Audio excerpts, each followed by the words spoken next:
Bonjour à toutes et à tous et bienvenue à l'écoute de cette émission hebdomadaire préparée pour vous par l'équipe de la rédaction française de Radio Prague International.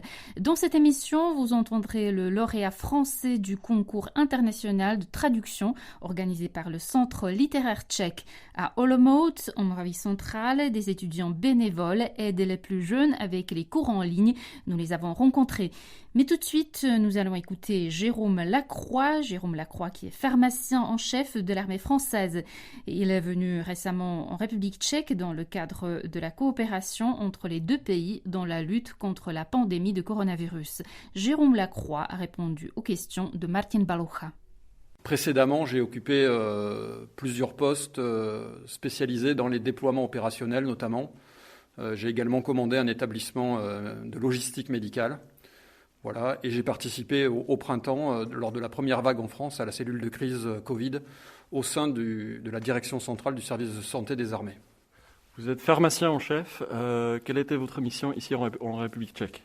Alors, suite à la requête des autorités tchèques vis-à-vis de la France, ma mission consistait à étudier avec le service de santé de l'armée tchèque les besoins exprimés et également en même temps à partager les expériences et les actions des deux services de santé. J'ai visité le site de Letnani avec l'hôpital de campagne installé par le 6e bataillon médical. J'ai également été reçu à l'hôpital militaire UVN par une équipe de l'hôpital. Qu'est-ce que vous pensez des éléments sanitaires déployés dans l'hôpital de campagne ? Est-ce que cet hôpital pourrait éventuellement aider à combattre la deuxième vague en République tchèque à Prague ? Alors, tout d'abord, de façon générale, je pense que toutes les bonnes volontés peuvent aider à combattre cette épidémie. Ce que j'ai vu dans cette installation, c'est quelque chose qui a été monté avec un très grand professionnalisme, une organisation cohérente et qui me semblait parfaitement fonctionnelle. Pour l'instant, il n'y a pas de patients, mais en tout cas, mon sentiment est d'avoir vu une structure prête à accueillir des patients et je souhaite que ça n'arrive pas. Vous dites que vous avez combattu la première vague du Covid à Paris. Est-ce que les établissements que vous avez vus ici, l'hôpital de campagne à Prague, à Letnani, est-ce qu'elle est comparable à des établissements que vous avez vus, que vous avez établis également en France ? Alors, ce n'est pas tout à fait la même approche. C'est une approche médicale différente que je ne commenterai pas, puisque ça relève de concepts médicaux. En revanche, c'est similaire dans le professionnalisme où j'ai vu une armée extrêmement impliquée qui qui montrait des capacités et des performances comparables à celles qu'on peut attendre d'une armée. Avec quelles équipes est-ce que vous avez travaillé ici en République tchèque ? Donc ici, j'ai rencontré des personnels de l'hôpital UVN et du 6e bataillon médical donc à Letnani. Puis j'ai eu un entretien avec les vice-ministres de la Défense et de la Santé. Évidemment, le tout au long du séjour avec le service de santé militaire tchèque, en particulier le directeur du service de santé, le général Boubenik. Les entretiens étaient extrêmement directs et francs, à tous les niveaux d'ailleurs, pas qu'avec les médecins, avec tout le monde. Les gens sont inquiets, mais je dirais qui n'est pas inquiet par rapport au Covid. Très simplement, les gens se demandent comment va évoluer cette épidémie, mais je crois que le monde entier se demande comment va évoluer cette épidémie. C'est quelque chose qui me paraît tout à fait normal et qui est évidemment dans toutes les discussions sur le sujet. Vous étiez également en contact avec des médecins venus de l'étranger, avec des Américains par exemple, qui sont ici également, qui travaillent ici ? Il y avait effectivement présent, durant toute la séquence, une équipe américaine, en particulier composée de gardes nationaux du Texas et du Nebraska, puisque j'ai cru comprendre qu'il y avait un jumelage entre ces gardes nationaux et la République tchèque. Est-ce que vous avez collaboré avec eux ? Est-ce que vous avez visité l'hôpital de campagne à Letnani avec eux ? Tout à fait. Les échanges et les visites étaient conjointes et les échanges étaient communs, justement dans le cadre de l'échange d'expériences entre les armées, correspondant à ce que je disais tout à l'heure sur un des buts de la mission. Quelle leçon est-ce que vous tirez de votre séjour ici en République tchèque ? Bien, comme je vous l'ai dit à propos de l'hôpital de Letnani, une structure, une réponse professionnelle avec une très grande implication et une mobilisation des services. Le tout avec une organisation planifiée, cohérente, qui pour moi montre une forte crédibilité et un grand professionnalisme. Cette mission était une première mission française. Elle symbolise la coopération, d'une part la solidarité de la France avec la République tchèque, et c'est réciproque d'ailleurs, et symbolise l'engagement français aux côtés de la République tchèque.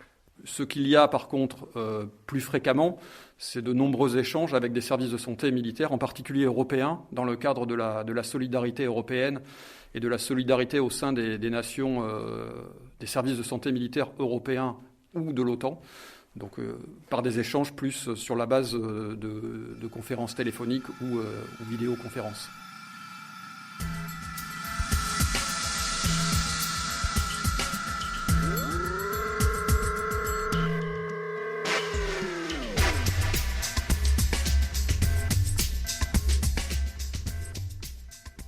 Direction de la ville d'Olomouc, en Moravie, où l'association Caritas a mis en place un réseau composé d'étudiants de la faculté pédagogique de l'université Palacký. Ils donnent bénévolement des cours particuliers aux élèves les plus en difficulté. Une initiative prise suite à l'instauration de cours en ligne depuis la fermeture des écoles en République tchèque à la mi-octobre. Un service de prêt d'ordinateur a même été mis en place à destination des enfants qui n'en disposent pas afin qu'ils puissent suivre les cours comme les autres. Les détails, c'est avec Joseph Lefer. Pour tenter de freiner la propagation rapide du coronavirus durant l'automne, le gouvernement tchèque a pris la décision de fermer les écoles du primaire, du secondaire, mais aussi celles de l'enseignement supérieur, et ce dans tout le pays. De ce fait, les élèves suivent leurs cours en distanciel depuis chez eux. Le suivi des cours via un écran d'ordinateur, qui plus est sans quitter le domicile, est une habitude qu'il est difficile à prendre, en particulier pour les élèves les plus jeunes. À cela vient s'ajouter l'absence de contact direct avec le professeur et les camarades de classe.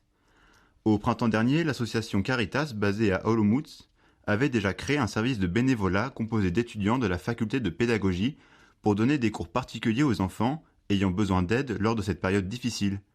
Quand les salles de classe ont de nouveau fermé cet automne, la remise en route de ce système s'est faite beaucoup plus facilement en comparaison avec le premier confinement en Tchéquie. Jitka Laštůvková, à l'origine de ce projet, a expliqué à la radio tchèque que l'apprentissage des langues est le principal objet des demandes d'aide qui émanent des familles. Si les parents n'ont pas étudié l'anglais, alors ils n'ont pas vraiment la possibilité de venir en aide à leurs enfants.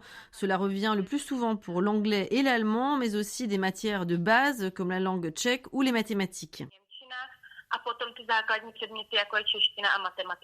La fermeture des écoles s'avère être un casse-tête pour de nombreuses familles.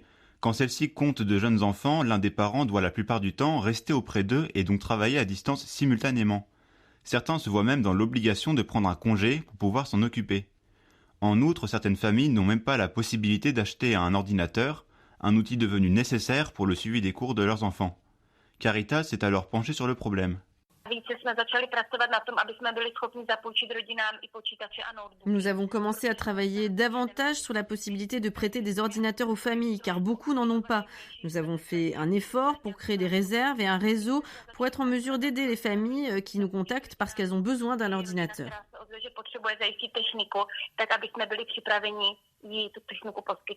Pour les étudiants de la faculté de pédagogie, c'est aussi l'occasion de mettre un pied dans le monde professionnel, tout en apportant leur aide quand elle est nécessaire.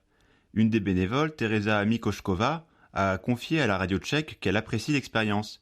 Pour le moment, elle vient en aide à une petite fille de 11 ans dans son apprentissage de l'anglais et du tchèque.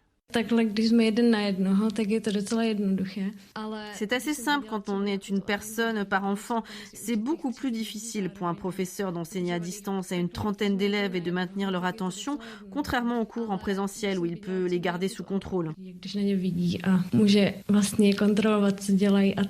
La faculté de pédagogie d'Olomouc est investie dans le projet et les professeurs se montrent à disposition de leurs élèves pour les conseiller. À titre d'exemple, ils peuvent les aiguiller quant aux manuels à utiliser et surtout sur la manière de motiver les élèves et de les garder attentifs. Cette initiative de Caritas est une aubaine pour les familles résidant à Olomouc.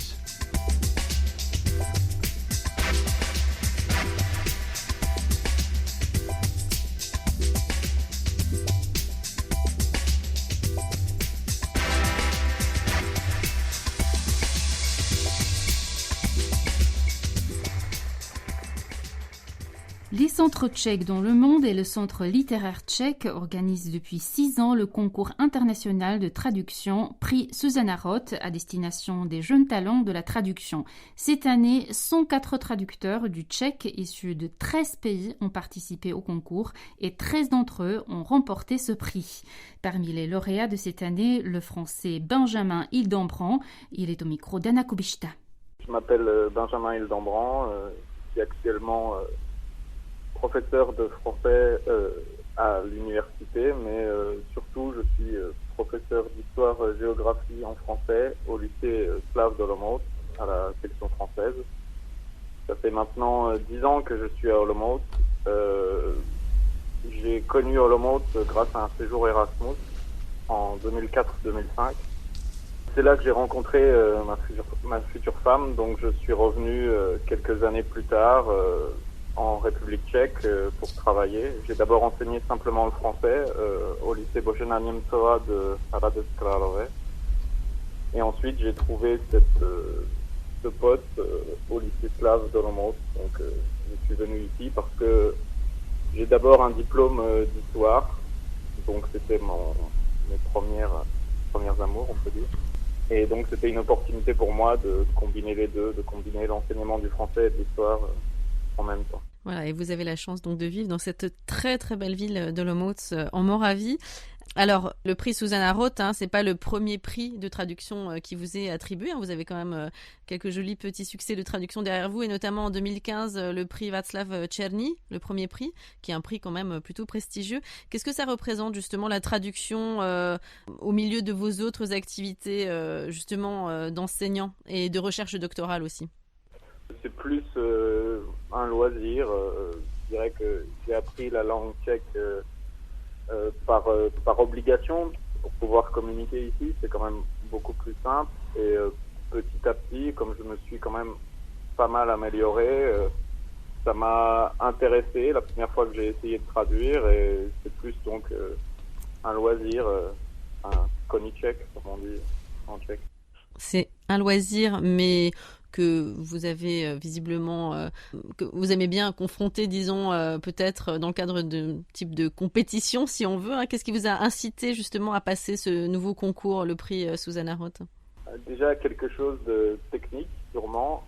Ce concours est réservé ils disent aux jeunes traducteurs, c'est-à-dire qui ont moins de 40 ans.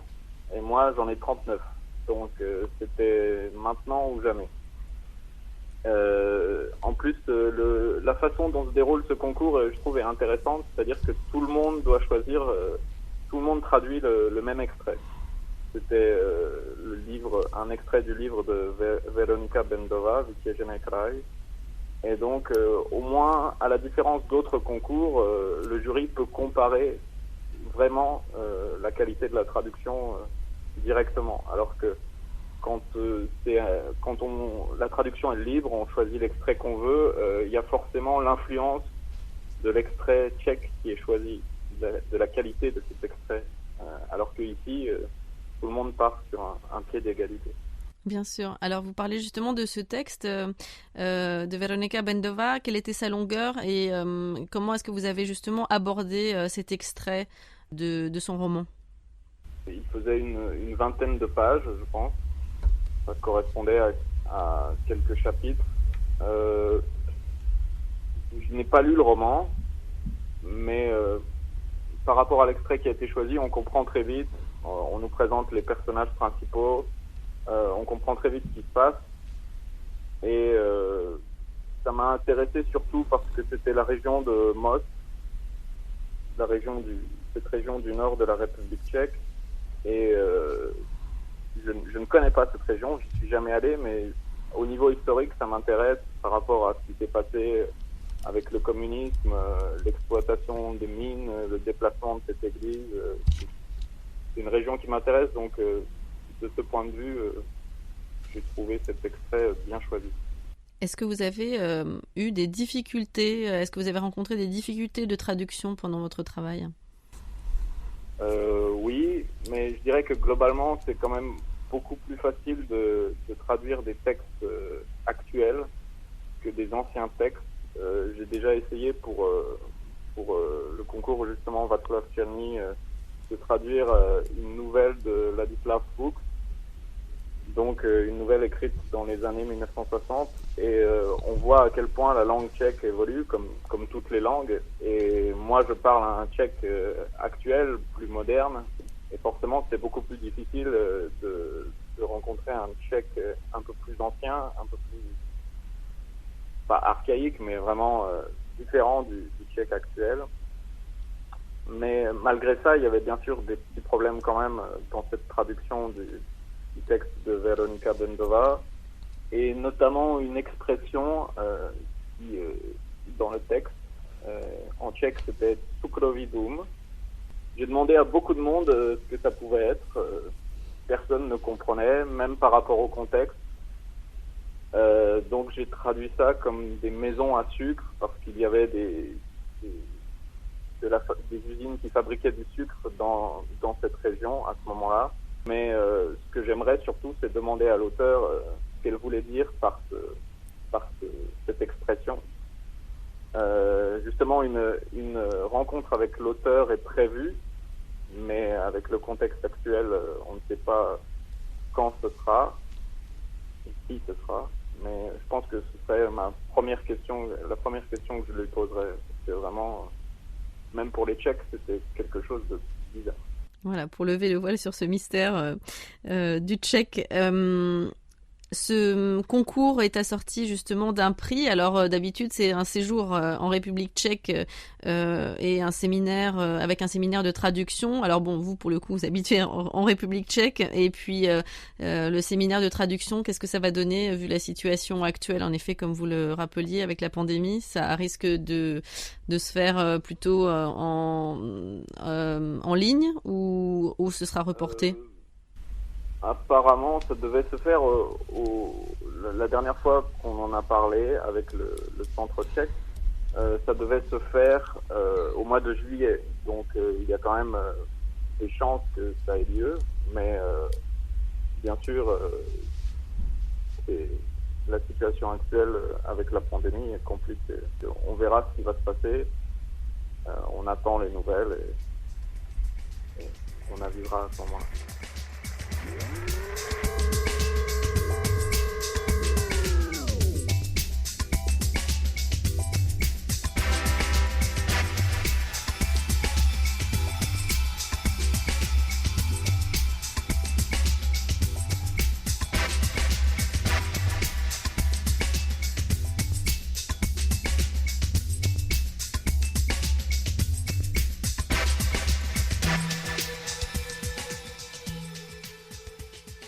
C'est la fin de Prague Hebdo, le podcast de Radio Prague International. Magdalena Hrozinková vous remercie de votre attention et de votre fidélité. À bientôt. Naslyšenou.